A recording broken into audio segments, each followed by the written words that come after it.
저희가 요 며칠 학교 현장의 목소리 전해드리고 있는데요. 이번 사안도 좀 생각해볼 문제인 것 같아서 한번 준비해봤습니다. 유명 웹툰 작가인 주호민 작가가 발달장애 아동인 아들을 담당한 특수교사를 아동학대 혐의로 고발을 했습니다. 자, 이 시간에는 이 사안과 더불어서요, 이 특수교사 관련해서 얘기를 좀 해보겠습니다. 자, 먼저 민지숙 기자, 이 주호민 작가 아들 관련해서 이게 상황이 좀 어떻게 되는 거예요, 이게? 네, 배경 설명이 조금 필요합니다. 네. 일단 주호민 작가의 아들은요, 이 자폐 스펙트럼 장애를 앓고 있는 것으로 확인이 됐는데요. 지난해 9월 같은 반에 있는 여학생 앞에서 바지를 내리는 행동을 해서 해당 피해 여학생이 굉장한 피해를 호소했다라고 합니다. 네. 이후에 해당 주 씨의 아들은 분리 조치가 되면서 특수학급에서 따로 교육을 받게 됐는데요. 이와 관련해서 이 주호민 씨에 따르면요, 사건 당일부터 아이가 이상하게 불안감을 호소했다, 등교 거부까지 했다라고 하는데요. 어떤 상황인지 좀 알아보기 위해서 아이 가방에 녹음기를 넣어서 등교를 시켰는데 여기에 담겨 있는 녹음 내용이 문제가 됐다라고 합니다. 어느 날 이 특수학급의 교사가 아이에게 이 수업 중 바지를 내린 행동은 고약한 행동이다 이렇게 이야기를 하면서 네가 학교의 친구들을 만나지 못하고 같이 급식을 먹지 못하는 이유도 그 행동 때문이다 이렇게 지적하는 발언이 들어있었다라고 합니다. 주 씨는 이런 발언 아이에게 한 것이 정서적 학대에 해당한다. 훈육이라고 보기 어렵다라며 경찰에 신고한 상태입니다. 자, 양지열 변호사, 지금 상황을 쭉 이제 들여봤는데 상황도 상황이지만 일단은 또 하나 또 문제가 되는 게 지금 아이가 등교할 때 그 가방 안에 이제 녹음기를 넣어놨다는 부분 조금 전에 민지숙 기자가 설명해 줬잖아요. 이것도 좀 논란이 되더라고요. 그러니까 이제 주호민 작가의 얘기는 아이가 학교에 가는데 좀 주저하고 불안해하는데 이게 발달 장애가 있다 보니까 의사소통이 어려워서 정확히 무슨 일이 있었는지 모르겠다라는 거예요. 거기에 더해서 또 일반 교실이 아니라 특수학급에 가 있으니까 다른 학생들에게 물어보기도 어려웠다라는 거죠.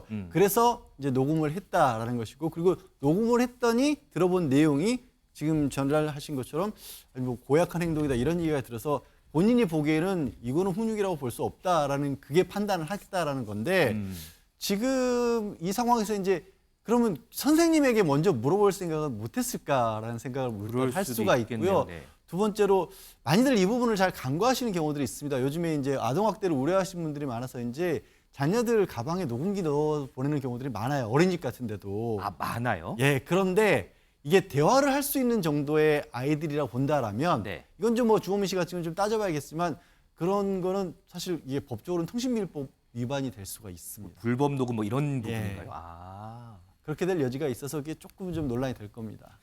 자, 그러면 민지숙 기자, 지금 어쨌든 선생님은 고발을 당한 상태고 직위 해제가 됐다고 하더라고요. 맞습니다. 그런 상태에서 지금 재판을 치르고 있다고 하는데 선생님의 입장은 혹시 나온 게 있어요? 네, 입장이 조금 엇갈리는 게요. 네. 이 버릇이 매우 고약하다 이 표현을 쓴 것은 해당 표현을 아이에게 이해시키는 과정에서 예시를 들다가 이런 발언이 나왔다라고 합니다. 이 버릇이 고약하다라는 표현의 뜻을 설명하기 위해서 수업 중 학생에게 앞에서 바지를 내린 행동이 고약한 행동이다 이렇게 설명을 하려던 것뿐이라는 겁니다. 이 무엇보다 문제의 그날 주 씨의 아들이 교실 밖에서 들리는 소리에 이끌려서 자꾸 밖으로 뛰쳐나가려고 했다고 하는데요.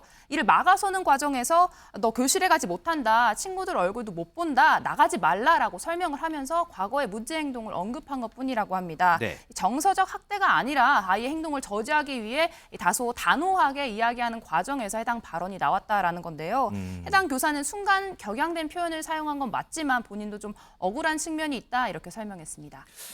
이현정 의원님, 지금 민지숙 기자 설명 들어보면 어쨌든 선생님 입장에서는 아이들을 좀 이해시키는 과정이었고 그 과정에서 말하는 게 약간 조금 세졌을 뿐이다. 뭐 이런 지금 입장이거든요. 그러니까 이게 참 어려운 문제 같습니다. 왜냐하면 이게 당사자가 아니고 특히 뭐 지금 자폐성 이제 그 앓고 있는 아이기 때문에 자신의 의사를 정확하게 표현할 수 없고 또 이게 특수교육의 영역이잖아요. 네네. 특수교육의 영역이기 때문에 그 아마 그 교사분 같은 경우도 아마 그런 교육 방법을 이제 배웠을 겁니다. 그러겠죠. 이제 그런 관점에서 이제 바라봐야지 이걸 어떤 일반적인 잣대로 판단하기는 굉장히 어려울 것 같아요. 우선 주호민 씨가 이제 이게 아까 양 변호사도 이야기했습니다만은 녹음기를 넣어갔다는 거 이거는 굉장히 이제 선생님을 신뢰하지 못하는 거잖아요. 근데 이게 이제 우리가 그 보통 형법에 독수 독가라 이론이 있습니다. 그러니까 독이 있는 나무에는 독이 있는 이 열매가 맺힐 수밖에 없다는 건데 불법적인 녹음은 아무런 증거가 채택되지 않아요. 이제 그렇기 때문에 과연 이게 나중에 어떤 형사적인 문제로 갔을 때 이게 증거로 채택될 가능성은 없습니다. 그리고 이렇게 되면 이게 뭐 많이 있다고 하는데 일단 불신하는 것이고, 두 번째는 이 선생님의 행동은 일단 특수교육 차원에 좀 판단해야 될 것 같아요.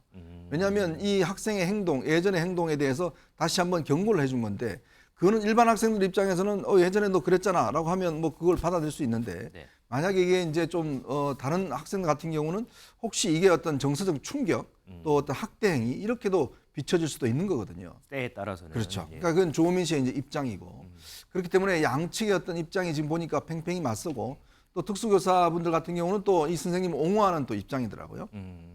그렇다 보니까 이게 이제 어차피 법정으로 이제 이렇게 소송으로 진행이 돼서 가는 형국인데, 네. 글쎄요, 참 이게 뭐 어느 편을 손을 들어주기 아직까지는 좀 힘들 것 같습니다.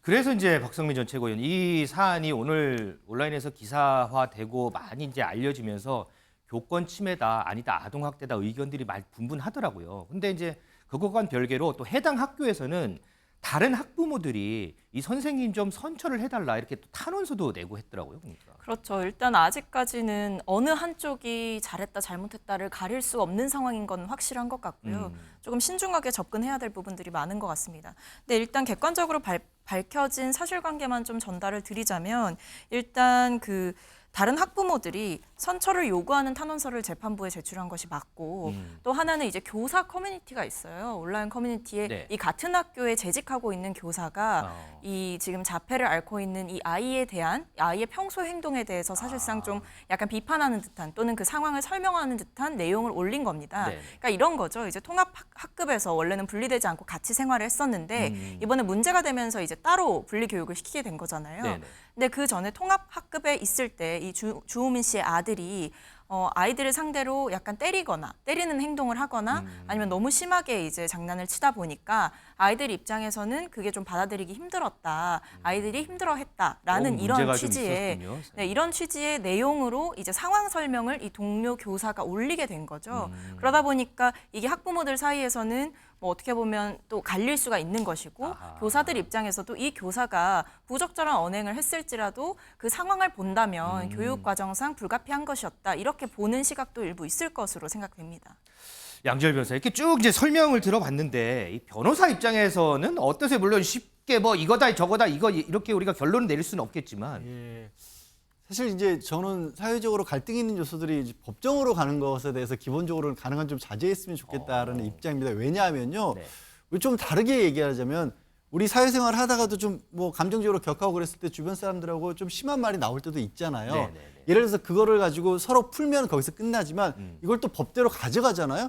그럼 모욕죄가 될 수도 있고 명예훼손죄가 될 수도 있습니다. 딱 돼서 요건에 해당하는지만 판단하다 보면. 네네. 그래서 그게 갈등을 푸는 방법이 아니라 어찌부터 갈등을 키우는 쪽으로 갈 수도 있거든요.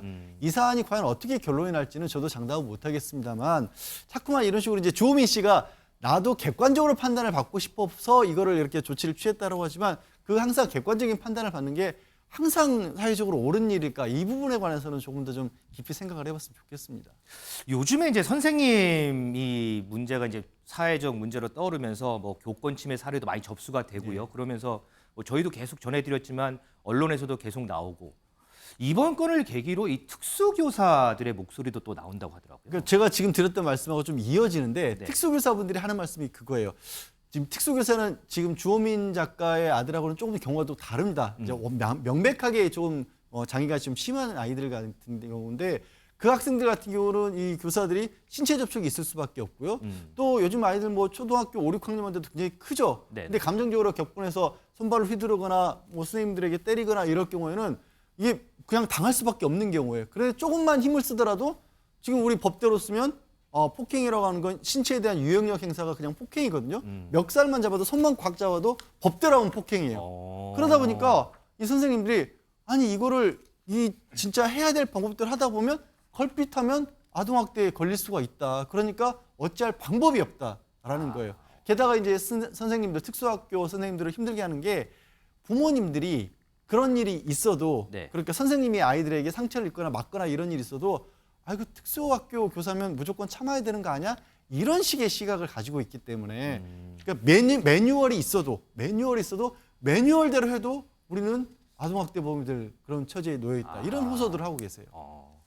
자, 지금 이 상황 보면 어쨌든 이제 주호민 작가 입장에서는 이 선생님이 한 게 단순 훈육이라기보다는 지금 그게 아니다. 학대에 가깝다 이런 입장이고 그렇기 때문에 문제 소지가 있다라고 하고 이 해당 특수교사 이 선생님 입장에서는 억울하다. 이게 순간에 좀 격앙된 표현을 했을 뿐이고 정서적 학대 의도는 결코 없었다. 이렇게 좀 입장이 맞서는 상황인 것 같습니다. 이현정 의원님, 네. 요거를 봐도요. 이 특수교사분들은 또 이 특수교사분들 나름대로의 또 고충이 있을 것 같고 네. 또 반대로 보면 또 학부모 입장에서는 또 우리 아이 학교 보내놓고도 하루 종일 또 마음 졸이고 어떻게 또 생활하고 있나 또 걱정하고 또 이런 모습도 있고 이게 좀 상충되지 않나 싶기도 하고요. 그 제가 이제 미국에 잠깐 있을 때 아이를 교육할 때 보니까요. 어떤 학생과 관련된 문제가 생기잖아요. 네. 그러면 선생님을 만나지 않습니다. 교감을 만나거든요. 아. 그래서 모든 어떤 이 학부모들의 민원은 교감을 만나서 거기서 해결하고 이렇게 이야기를 하지. 책임자를 선생님을 만나는 직접 만나지 않거든요. 근데 지금 보면 우리 그 교사들 여론조사를 해보면 3명 중에 2명이 학부모 때문에 굉장히 힘들다는 이야기를 많이 합니다. 그러니까 이번에 그 서희초 사건도 있었고요. 네네네. 보면 학부모들의 어떤 민원이나 이런 것 때문에 굉장히 힘들다는 이야기를 많이 해요. 왜냐하면 교사들이 학생들을 가르치는데 집중해야 되는데 네. 문제가 생기는 거면 또 이 교사가 해결해야 되잖아요. 학부모와 관계가 생기잖아요. 이러니까 이게 지금 일 자체가 연속이 안 되는 거예요.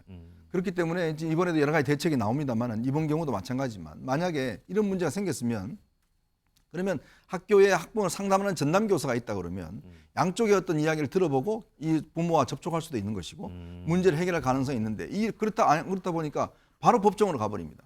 그렇게 되면 교사 입장에서 보면 또 변호사도 해야 되죠. 비용도 많이 들죠. 학교에서는 직위 해제되죠. 그러니까 또 이게 어떤 순간적인 것 때문에 그럼 이렇게 되면 누가 특수교사를 하려고 그러겠습니까? 그러니까 부모 입장에서 또 이 부모 자식 때문에 아쉬우니까 또 그렇게 하는 것이거든요.